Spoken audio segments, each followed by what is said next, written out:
I'm Holly Shelton. I played college softball and sports my whole life. I've lived in 4 states. I've traveled all over the country, mostly because of softball. I went to school for social studies education as my degree and graduated in 2008, which, if you know anything about it, was the Great Recession. Nobody was hiring. I did some other odd jobs for about 3 years and said, you know what, I miss being in the classroom with kids. I wish I could get back. So I joined Teach for America. I have a very unique Teach for America experience, but it did bring me to North Carolina in 2012. Originally, I ended up in a very small district just outside of Charlotte, teaching in a Title I school, teaching 7th grade social studies. Then after 2 years, transferred into Charlotte Mecklenburg Schools, which is a very large district. It's the second largest in the state of North Carolina in terms of student body and staff. And I taught 4 years, 7th grade social studies in Charlotte, got kind of burned out, decided I was either going to change schools or I was going to change roles. And at the time, our school was transitioning to a magnet program that existed with the Leader in Me, like the 7 Habits of Highly Excessive People. And they needed somebody to teach a class related to that, but there was no curriculum. So I ended up deciding to do that. Created 3 classes from scratch to align with a 6th grade, 7th grade, and 8th grade curriculum around leadership and problem solving. And then missing sports and athletics, we had a PE teacher leave our school, which at the time, nobody was leaving PE, nobody was leaving schools. This was in 2018. And I was looking at the next year thinking, maybe this is what I need to do. And so I decided to go get my praxis, which is the test you can take to do an add-on to your teacher's license. And so I passed my health and PE praxis and then ended up by the 2020 school year, I was officially a PE teacher in my same school. So I have been teaching in the state of North Carolina since 2012, every single year in a Title I school. 2 very different Title I schools, to be clear.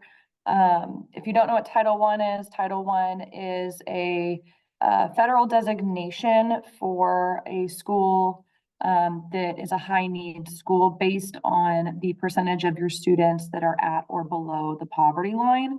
So the first school I taught at, we were 98% free and reduced lunch in a very small school in a very rural, very poor town. And then I moved into Charlotte.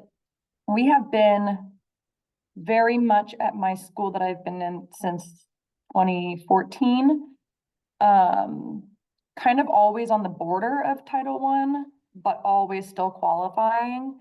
We have a very unique student body here. When I first started, we were 30% Black, white, Hispanic.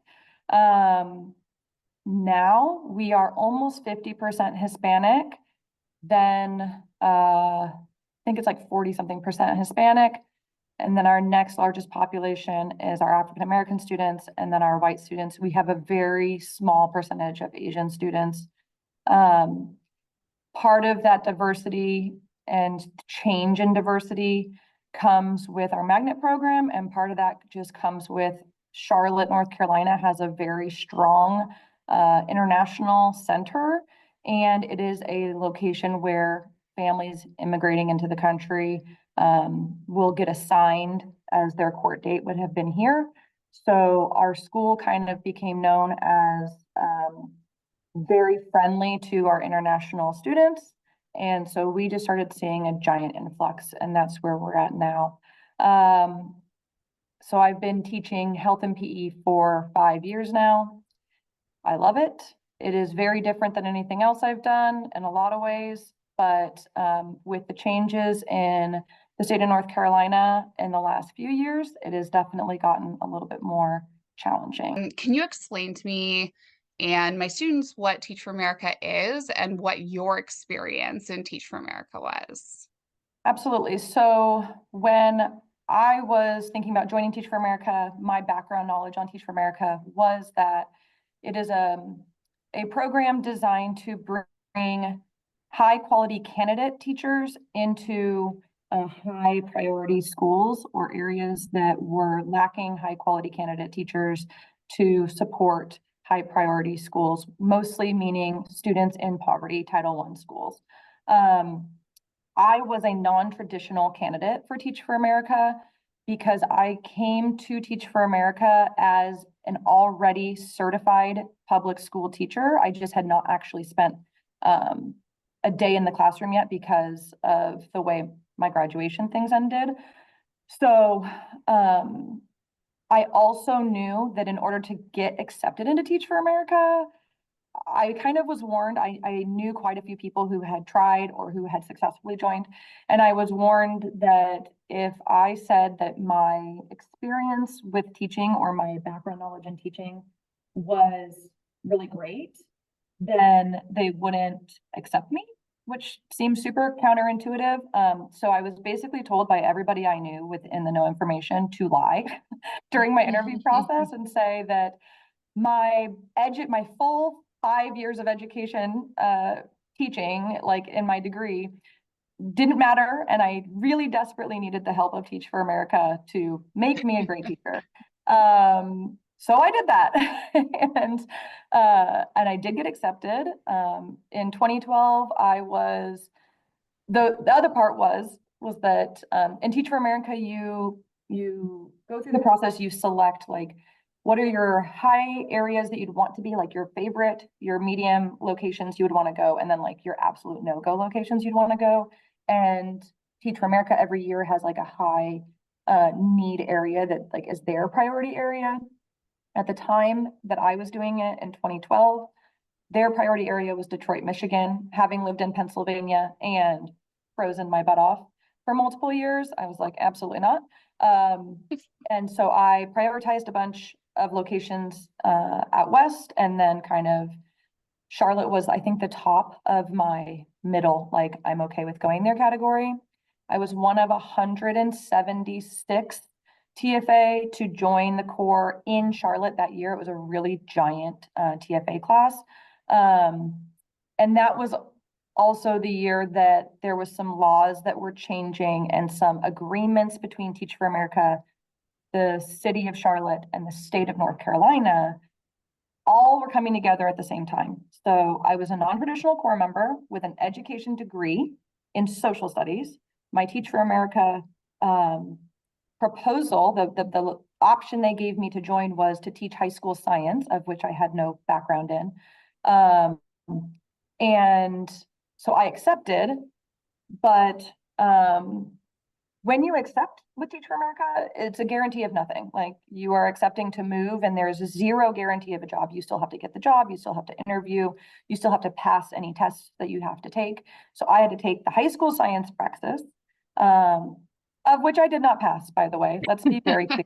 I missed it by 3 points because like science is really hard, and I was 26 years old. I hadn't taken a science class since my freshman or sophomore year of college. And high school science includes like biology and physics and chemistry, and that's a lot. So I moved and went through 5 weeks of intensive training. Oh, by the way, I was not intensive training in science. In my 5 week summer institute, I was teaching high school math. Also, totally not at all in my wheelhouse. I cried every single day that summer because I felt like I was failing the children because I didn't know how to teach them the math that they were learning. And nobody was helping me. They're like, here's a textbook, figure it out. I was like, great, thank you so much. This is the excellent leadership I was looking for in Teach for America. Thank you. And so when I got to Charlotte to do my interview process, without having passed the praxis before day one of school, that was the new standard that TFA Charlotte, North Carolina, and the state of North Carolina had come to agreement on. In the past, literally the year before, you could get a job through TFA, like as a TFA candidate in CMS or in the state as a TFA candidate and still take your praxis during that first year. And this was the first year that they said, absolutely not. So you didn't pass your praxis, you can't do that. I said, okay, time out. I moved here and I have an actual degree in education and teaching. There is reciprocity between California and North Carolina. So can we just use my social studies degree? And they said, well, we don't have any more positions for social studies this year. So if you want to use that degree, sure, but you cannot teach in Charlotte or you can't be a part of Teach for America. So you can stay here and do whatever you do for the next year and reapply next year. So at that point, I went and got a job, like I said, one county over, and it was already a Title I school. And so TFA was going to put me in a Title I school. So when that happened, and I then got a job in social studies, the thing I was actually trained for, I ended up backing out of trying again on TFA. So I was Teach for America for all of 3 months. But I had an education degree and I'm still teaching all these years later. And I have plenty of friends, still, like all of my friends that I made when I moved here were through and because of TFA. And they all went through those 2 years. And I could not believe that they I could not believe that they, sorry, I'm in my classroom and there's somebody here. I could not believe that the expectations from TFA on these first year teachers was they go into a school, they learn everything on their own. Teach for America assigns them one teacher leader who comes in once a month to check on them. There was no support with curriculum. There was very minimal support with student behaviors or classroom management. They then also, everything that they were already doing for their job, I was watching them then go on a Saturday and spend 8+ hours doing some TFA all day training thing. So after watching that, I was like, nope, I'm good. I have my degree. I'm certified. I'm in the subject I want, and I'll just come back to Charlotte now that I've done 2 years. That's fine. So yes, I have a very unique and complicated relationship with Teach for America. With all of that extra work, I'm wondering if you would be comfortable sharing with us what that starting salary would potentially look like in Charlotte. I am happy to. So when I moved to Charlotte in 2012 from California, I was dumb. Don't do this, students. If you're going to be changing states, make sure you look at all the information. I just assumed all states were semi-similar in their pay scales. And I never thought to look ahead and be like, what is Charlotte's starting pay? You know? And so when I moved in 2012, I was making $30,000 a year to be a full-time teacher. I had to coach 2 sports just to get my salary up to $32,000 a year. And I was so poor.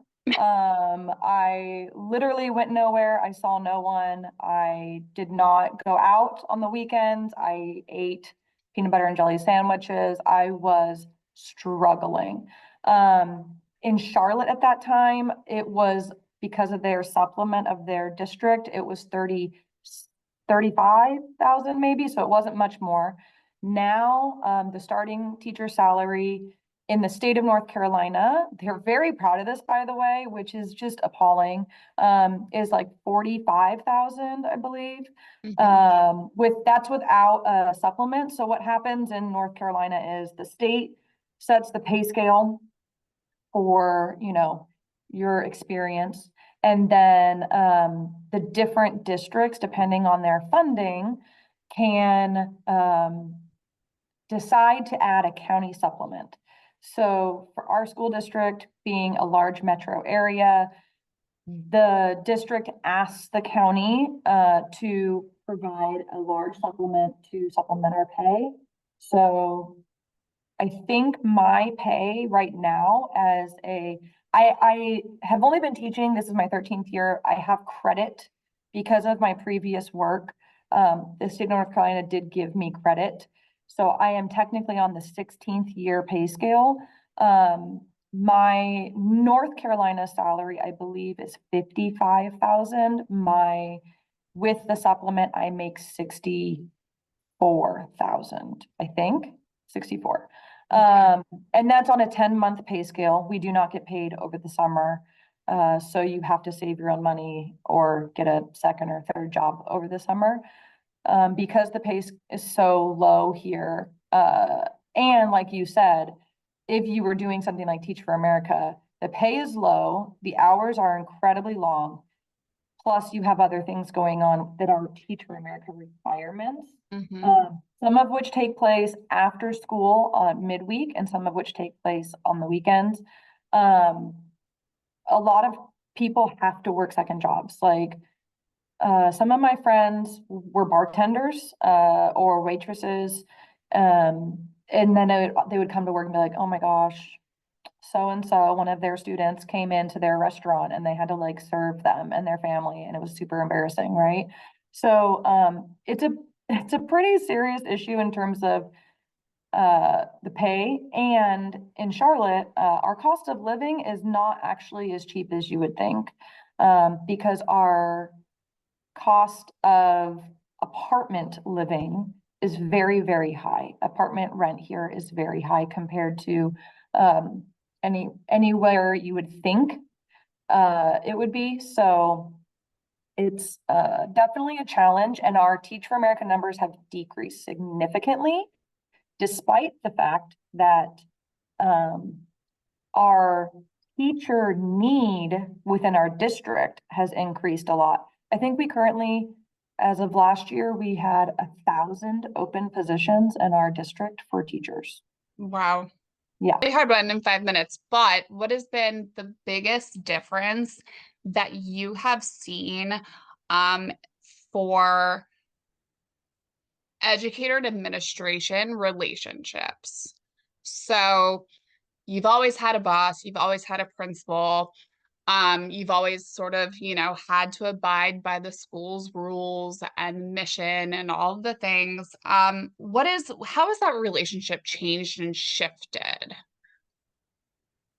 That's a big question. So, thinking back to my first school that I was in and being here in 2012, at that time, so still the state of North Carolina is a right to work state. And what that means is that you cannot unionize here, which is why teacher pay is low, right? We have no way to successfully unionize and fight for teacher pay to be higher. So because we can't unionize, our rights are not potentially as protected as it could be in a union state. And because of how seemingly, Southern North Carolina is, when I first moved here, you could be fired for any reason. There's no reason, you don't have to have cause. And that reason could be, for some of my coworkers, that you're gay. And so I remember my first 2 years, my best friend at work was a lesbian woman who was terrified to tell anybody but me that of her actual life and her choices as her life, with her life partner, because she had led a life of being married to a man, had 3 kids, and left that relationship. And when we got a new principal, she was like, I don't know, I can't trust, I don't know, and I can't tell, and you can't tell. And I was like, okay. It was like a super scary thing for her. She's like, they could fire me. They could fire me on the spot. So it was one of those things where if you didn't know how to have a solid relationship with your administrator, or if you felt like they had a bullseye on your back, people would just live in fear every day. So from that school to my current district, which is much more open-minded and much more liberal, I would say, I still have found I have had administrators that if you don't do exactly what they want, they will find a way to get rid of you or to put you on some sort of a plan or to make you so frustrated and uncomfortable and so angry day to day, like make your day to day miserable that you'll just leave so they don't have to fire you. And so that's just been interesting to see that. Now I currently have an administrator that is brand new to our school. I personally really like, but everything's with a grain of salt. I do not, I have just learned over the years that administrators are going to do what they're going to do. Leadership is they are responding from the top. What is the state education saying? What is the superintendent of the district saying? And that trickle down effect means that no matter what they think, they're worried about their job. So you have to be worried about your own, and you cannot just, say whatever you want or do whatever you want because there could be a serious repercussion, and that repercussion could be the loss of your job. Right. This actually made me think of something when you were talking about having a coworker who was lesbian and being in a right to work state. Obviously DI is a huge thing that's come under fire right now. It's literally in every news headline. It's in every executive order, I think yesterday. Um, so is it safe to say that you still see people kind of being very hush hush about their lives, their personal lives, things like, disclosing a pregnancy or a disability, all these things sort of are umbrellaed under DEI. Is that something that you feel like North Carolina's just been doing since you've been working there? Yeah, I would say it's kind of person to person, but what I have noticed is that I've had coworkers that have been my coworker for multiple years, and it wasn't until year 3 or 4 that I learned something super significant about them because they were feeling like they needed to keep it kind of under wraps. And I've also had coworkers who their, whatever, like their disability is, they can't hide it, right? So they just have to, it is well known, right? Right. But yes, it's actually encouraged by the district to make sure all of your socials are private, that you're not exposing yourself in any kind of way, because the district doesn't necessarily obviously want to just fire anybody.